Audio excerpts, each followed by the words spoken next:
میرے پاس لوگ آتے ہیں، دعا کیجئے، کاروبار نہیں ہے، معاشی بحران ہے، مالی پریشانیاں ہیں، بچے کے امتحان سر پہ ہیں، بہت سارے مسائل لے کر لوگ آتے ہیں، لیکن کوئی نہیں، لوگ حوصلے سے مصائب کا مقابلہ کرتے ہیں، کاٹتے ہیں۔ لیکن کچھ لوگ آتے ہیں دعا کے لیے تو بات کرتے ہی آنکھیں چھلکنے لگتی ہیں اور میرا دل بھی قابو میں نہیں رہتا۔ لوگ کہتے ہیں کہ حضرت دعا کرو، بیٹی سسرال میں دکھی ہے، اللہ سکھ دے دے۔ تو میں دعا بھی کرتا ہوں، لیکن میں تنہائی میں جا کے روتا ہوں کہ اس درد کا مداوع کیا ہے، اس دکھ کا علاج کیا ہے، اور معاشرہ تیزی سے اس تکلیف کی طرف بڑھ رہا ہے، اور طلاق کی شرح بھی جو ہے وہ بڑھتی چلی جا رہی ہے۔ میرے پاس ایک دن ایک صاحب آئے، ساتھ ان کی بیوی تھی، اور میں انہیں جانتا ہوں، عزت دار لوگ تھے۔ تو انہوں نے کہا کہ ہم آپ سے کوئی تنہائی میں بات کرنا چاہتے ہیں۔ تو ان کے اپنے عزیز تھے، بیٹیاں اس شخص کی زیادہ ہیں، اپنے عزیزوں میں شادی کر دی، تو اس وقت انہوں نے طے کر لیا کہ کوئی بات نہیں، ہم جہیز نہیں لیتے۔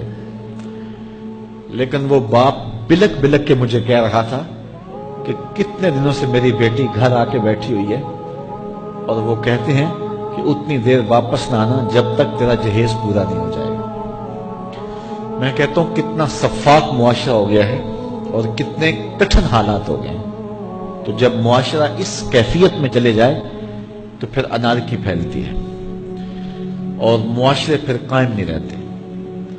تو کتنی باپ کی دہلیز پر بوڑھی ہونے والی بیٹیاں، ان کی سسکیاں، ان کی آہیں اور ان کی چیخیں اس معاشرے کو بے چین کی ہوئی ہیں۔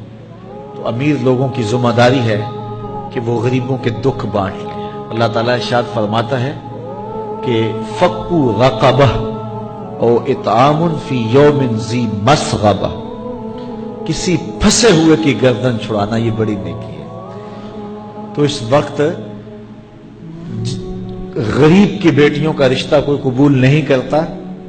اگر کوئی نوجوان اور اگر کوئی سرمایہ دار غریبوں کی بیٹیاں قبول کر لے تو یہ اس کی مہربانی ہوگی، اور اگر یہ نہیں کر سکتا تو کم از کم ان بیٹیوں کی شادیوں کا اہتمام کیا جائے، لیکن یہ مہربانی کی جائے کہ غریبوں کی بچیوں کو نمائش گاہ میں نہ کھڑا کیا جائے اور ان کی غربت کا تماشا نہ بنایا جائے۔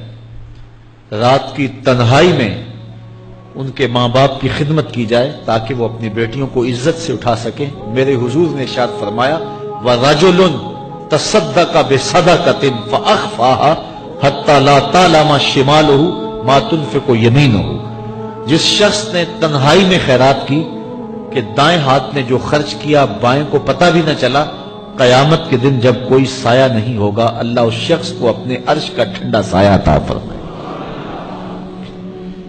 تو یہ جو اجتماعی شادیوں کا ماحول ہے، تو اگر اس کو ہم اس میں تبدیل کر لیں کہ غریبوں کی عزت نفس مجروح نہ ہونے پائے، تو اللہ تعالیٰ یہ توفیق نصیب فرمائے اور معاشرے کے اندر ایسے لوگ نکلیں جو معاشرے کے دکھ بانٹ دیں۔ اور علماء کو منبر و محراب سے زوردار آواز اٹھانی چاہیے کہ یہ جو رسم پیدا ہو گئی ہے جہیز کی، اور اس کے بغیر بیٹیاں گھر سے رخصت نہیں ہو سکتی ہیں، تو اس کو ختم کیا جائے اور اس کے خلاف عملی جہاد کیا جائے، اور اس کے لیے امیر لوگ نمونہ بنیں۔